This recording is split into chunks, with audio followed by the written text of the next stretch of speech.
10 ते 12 दिवसांच्या विश्रांतीनंतर जालना जिल्ह्यात सर्वदूर काल रिमझिम पावसाने हजेरी लावली। या पावसामुळे खरीपातील सुकू लागलेल्या पिकांना मात्र दिलासा मिळालेला आहे। खरं तर जालना जिल्ह्यामध्ये खरीप हंगामातील 60% पेरणी जी आहे ती पूर्ण झालेली आहे आणि पेरणीनंतर जवळपास 10 ते 12 दिवस पावसाने दडी मारल्यामुळे शेतकरी जो आहे तो हवालदिल झालेला होता। मात्र काल जालन्यात जिल्ह्याभरामध्ये सर्वदूर रिमझिम पावसाने हजेरी लावली, त्यामुळे कुठेतरी बळीराजा सुकावताना आपल्याला या ठिकाणी पाहायला मिळतोय। आतापर्यंत जालना जिल्ह्यामध्ये 60% पेरणी पूर्ण झालेली आहे आणि पावसाच्या उघडीपीमुळे कुठेतरी बळीराजा चिंतेत सापडला होता। मात्र काल जिल्ह्याभरामध्ये रिमझिम पावसाने हजेरी लावल्यामुळे कापूस असेल, सोयाबीन, मका यासह मूग, उडीद या पिकांना मात्र नवसंजीवनी मिळाल्याचं आपल्याला या ठिकाणी पाहायला मिळतंय।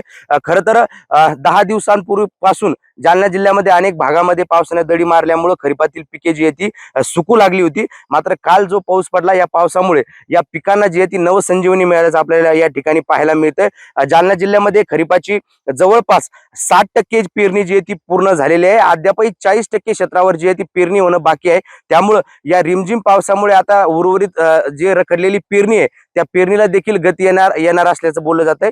त्यामुळे कालचा जो रिमझिम पाऊस झाला या पावसामुळे बळीराजा मात्र जिल्ह्यातला सुकावलेला आपल्याला पाहायला मिळतो। अक्षय शिंदे, साम टीव्ही न्यूज, जालना।